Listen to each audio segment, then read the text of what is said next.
Black America. John Lewis here again with X-Known, and I'd like to welcome you to episode 12 of X-Cast, Voices of the Unforgotten.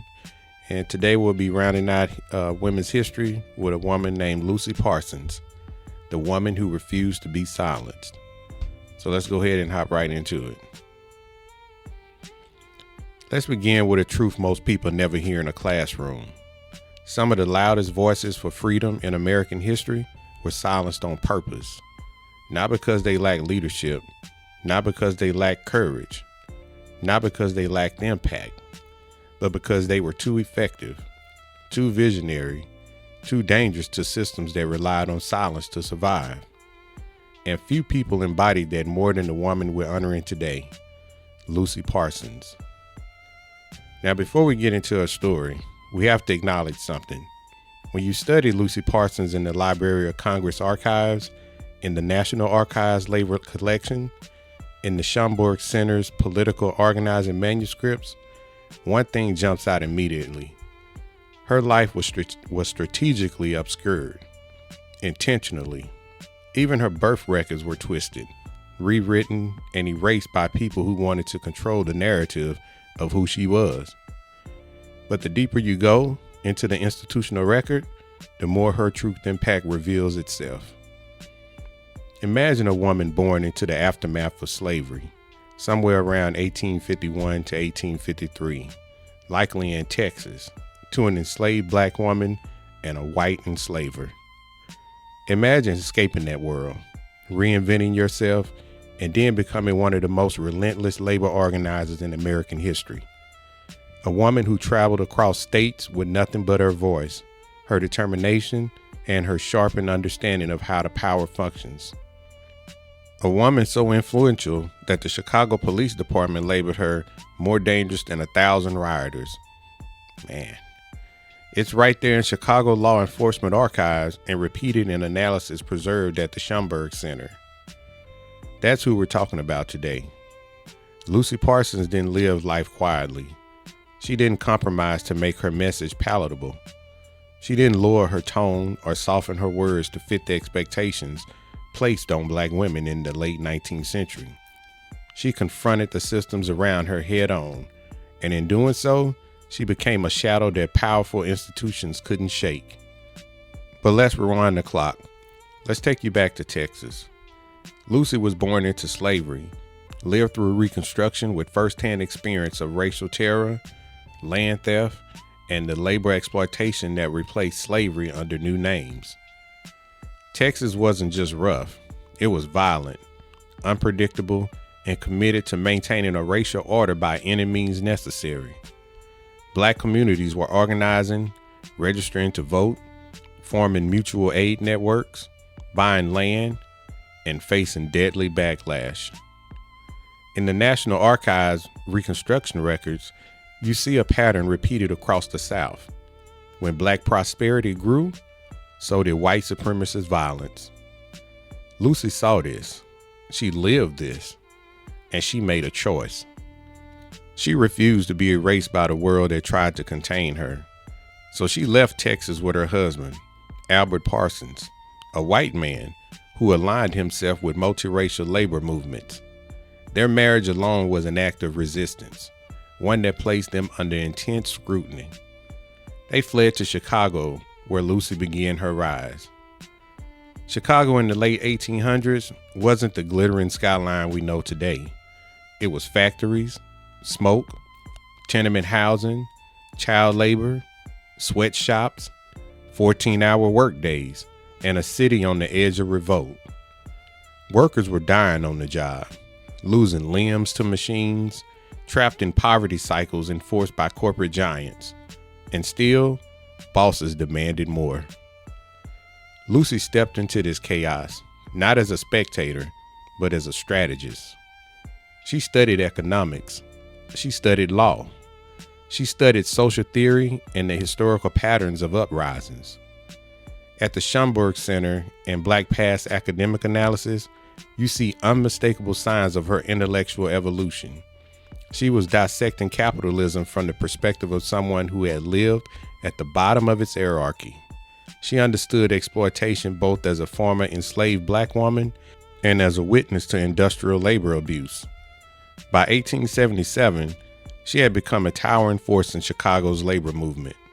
And when I say towering, I don't mean loud for the sake of loud. I mean a woman whose speeches could freeze a crowd, then ignite it.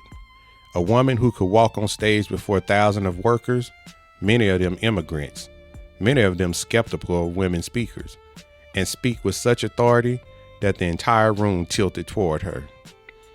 The Equal Justice Initiative's broader research on labor, policing, and resistance helps contextualize what Lucy was up against. Police brutality wasn't an expectation, it was a strategy. Union busting wasn't a tactic, it was a system. Surveillance wasn't occasional, it was routine. Lucy knew all of this, and she knew how to maneuver through it.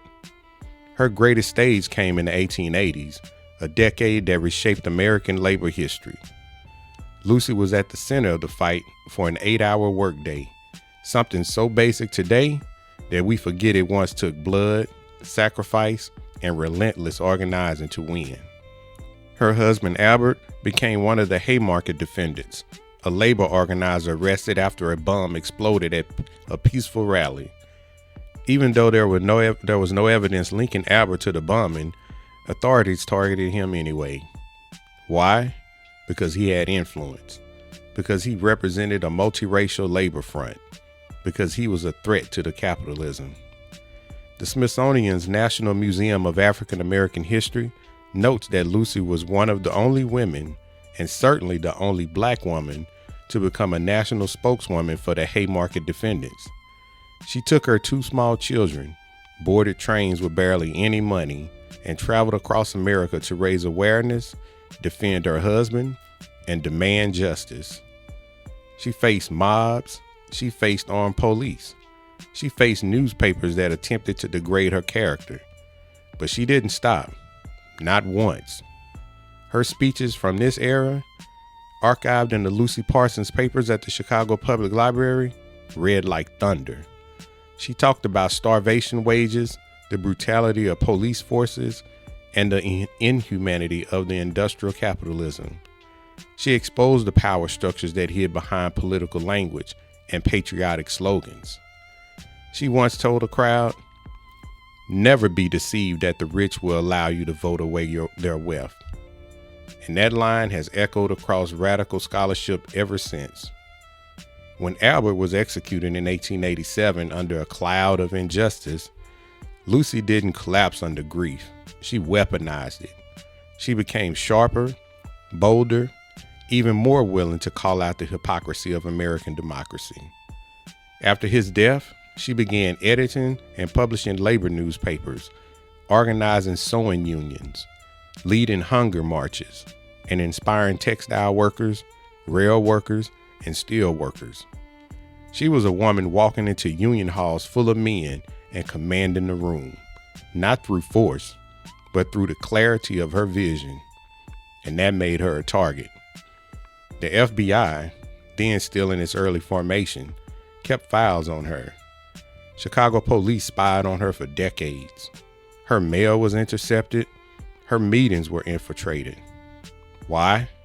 Because she understood something about power that threatened those who held it. Lucy believed ordinary people had the right and the ability to reshape society. She believed in worker ownership. She believed in racial solidarity at a time when the country was strategically dividing black and immigrant laborers. She believed in collective power.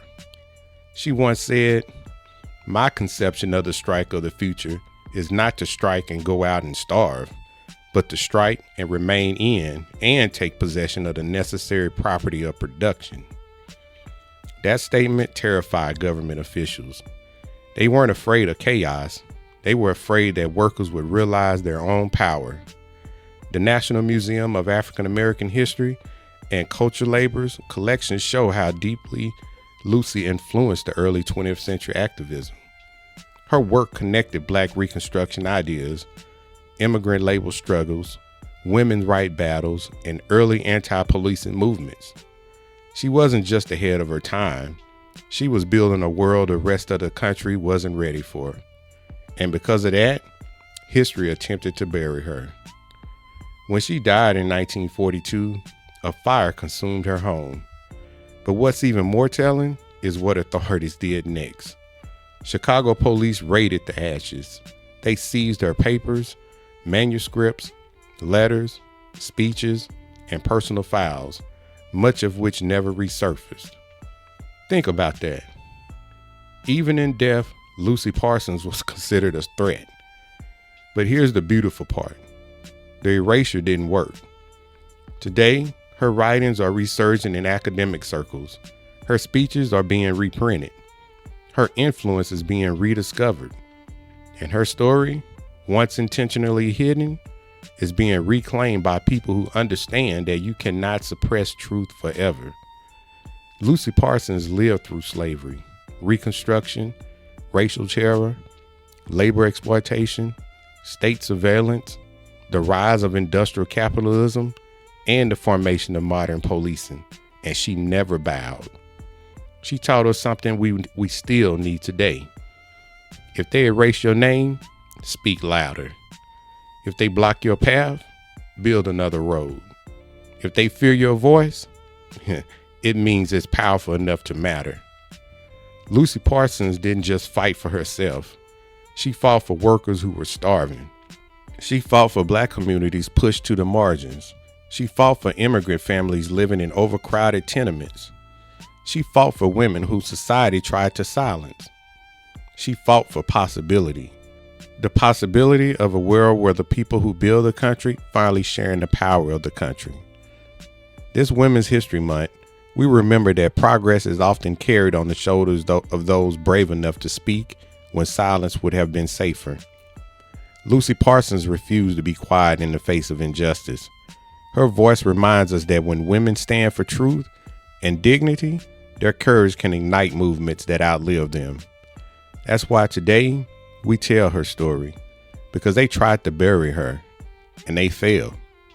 Lucy Parsons still stands. Her words still burn. Her legacy still disrupts. And now you can carry it forward. So go to xknown.com right now. Read the mission statement. Look through the Share the Knowledge page. Copy and repost that link because it's on us to share it because they won't. I'm going to say that again. Go to xknown.com right now. Read the mission statement. Look through the Share the Knowledge page. Copy and repost that link because it's on us to share it because they won't. And then wear the legacy. Let people ask you what the crest or Xknown means and tell them about Lucy Parsons. Tell them why her story still matters. Tell them we will not forget. This is Xknown. For the people they tried to erase, for the people they tried to distort, for the people they tried to turn into warnings, but couldn't. And now I'd like to thank everybody for listening to season 1. This episode will be wrapping it up. And I just want to take a moment to thank everybody. And if you haven't subscribed already, go ahead and do that, please. And turn on your notifications. And when we come back, season 2, we'll be mixing it up a little bit, bringing people into the episodes for this day and time, and going all the way back into slavery also. So hopefully, everybody be able to relate to it even more. So again, I'm learning as you're learning. I thank you for all the support. Until next time, peace.